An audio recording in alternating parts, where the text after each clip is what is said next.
Selamat hari Natal, saudaraku. Tuhan memberkati. Nah, saudara, kita sambung firman Tuhan pada hari Minggu, di mana kita melihat firman Tuhan mengenai kasih. Kasih adalah sangat penting.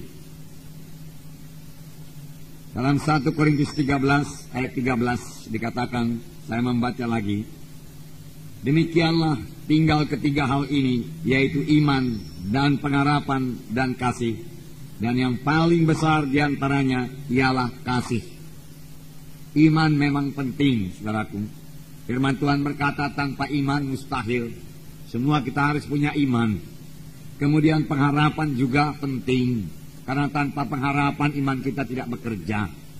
Saudaraku, supaya iman kita bekerja, kita harus memiliki satu pengharapan, memiliki satu objek, memiliki sesuatu yang kita inginkan dari iman tersebut, yang kita harapkan dari iman tersebut.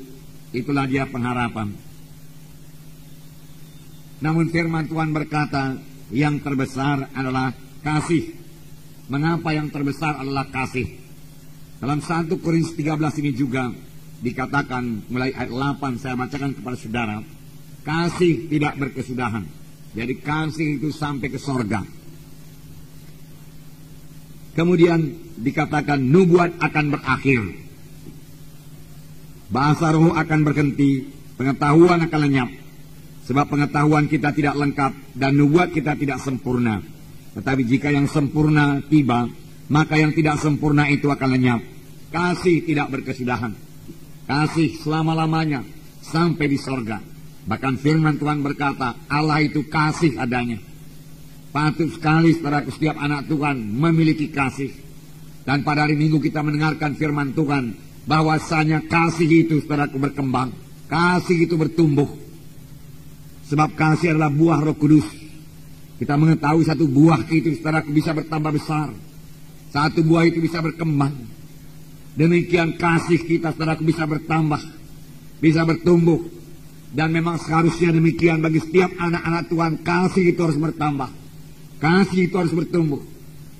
Kasih itu kekal selama-lamanya. Dan firman Tuhan berkata nubuat akan berakhir. Di sorga kita tidak perlu bernubuat lagi. Kita sudah bertemu muka dengan Tuhan Yesus. Tidak ada rahasia yang tersembunyi lagi. Kita mengetahui segala perkara. Jadi saudaraku, nubuat tidak perlu di sorga. Apalagi bahasa roh. Bahasa roh juga akan berhenti. Sekaranglah kita perlu berbahasa roh. Bahasa roh meneguhkan iman kita. Bahasa roh kita berkata-kata dengan Tuhan. Tetapi nanti saudaraku kita sudah bertemu dengan Tuhan Yesus, saudaraku. Tidak perlu lagi bahasa roh. Pengetahuan akan lenyap. Kapankah ini jadi? Bila yang sempurna itu tiba. Apakah yang sempurna itu? Tidak lain daripada Tuhan Yesus. Sempurna adanya. Dan dia akan datang kedua kali. Pada saat kedatangannya kedua kali, saudaraku, semua nubuat akan berhenti. Tetapi kasih kekal selama-lamanya. Oleh sebab itu setiap anak-anak Tuhan, saudaraku, harus memiliki kasih ini dalam hatinya. Amin, saudaraku. Bahkan bukan yang memiliki, tapi mempraktekkan kasih Tuhan ini kekal selama-lamanya. Tuhan Yesus berkata bahwasanya kasih itu adalah hukum yang terutama. Kasih kepada Tuhan Yesus, kasih kepada Tuhan, hukum yang pertama. Dan hukum yang kedua, kasih kepada sesama manusia. Jadi kasih juga, kasih.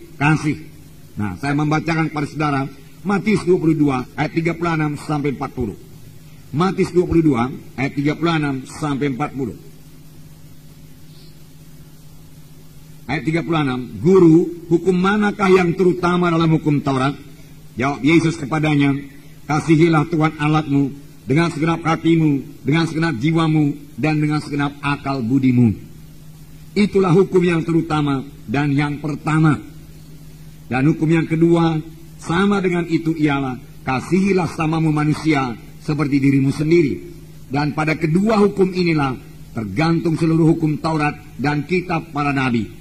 Jadi kasihilah Tuhan Allahmu dengan segenap jiwamu, dengan segenap hatimu, dan dengan segenap kuatmu. Dengan segenap hatimu, kasihi Tuhan Allahmu. Dengan segenap jiwamu, kasihi Tuhan Allahmu. Dengan segenap kuatmu, kasihi Tuhan Allahmu. Inilah hukum yang terutama dan hukum yang pertama. Dan Tuhan menambahkan hukum yang kedua, yaitu mengasihi sama manusia seperti diri kita sendiri. Saudaraku, mengapa saya bawakan ini kepada saudara?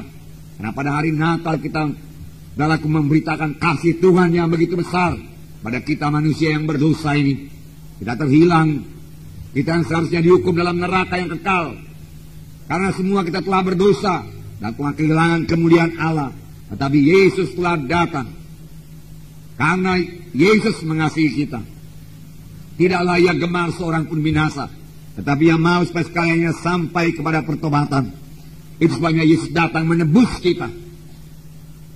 Nah, patut saudara kita juga memiliki kasih. Dan memang kita sudah memiliki kasih. Yang penting kita selirik pada hari ini. Apakah kasih kita itu kita praktekkan? Apakah kasih kita itu berkembang? Apakah kasih kita itu bertumbuh di dalam hidup kita? Dalam kita mengikut Tuhan ini, saudara. Nah, saudara yang kasih dalam nama Yesus. Jadi, hukum yang pertama, mengasihi Tuhan. Kita selidik hati kita pada hari ini. Adakah kita mengasihi Yesus? Dengan segenap hati kita. Dengan segenap jiwa kita. Dengan segenap pikiran kita. Berarti kita memikirkan Tuhan Yesus. Sebab jiwa itu pikiran, saudara, kehendak. Dan kita memang mau mengasihi Yesus, saudara. Dan kita memang menaruh kasih kepada Yesus. Itulah dia jiwa. Benarkah demikian, saudaraku? Yesus mengasihi kita dengan segenap kasih, saudaraku, kasih agape, kasih yang daripada Allah. Bagaimanakah kita, saudaraku? Adakah kita mengasihi Tuhan Yesus? Ataukah kita hanya mengasihi berkat-berkatnya saja? Saudaraku, apakah kita hanya merindukan berkat-berkatnya saja? Tetapi kita kurang merindukan Tuhan Yesusnya. Raja Daud berkata, sebagai rusa rindukan air, demikian jiwaku merindukan Engkau, Tuhan Yesus.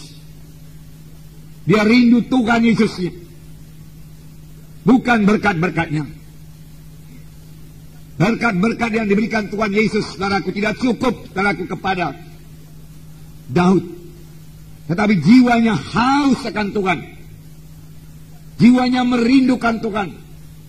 Jiwanya rindu bersekutu dengan Tuhan. Jiwanya jatuh cinta kepada Tuhan. Apalagi ruhnya, saudaraku, jatuh cinta kepada Tuhan. Dia mengasihi Tuhan Yesus dengan segenap ruh, jiwa, dan kuatnya atau tubuhnya, saudaraku. Nah, saudaraku, dengan segenap keberadaannya, dia mengasihi Yesus, saudaraku.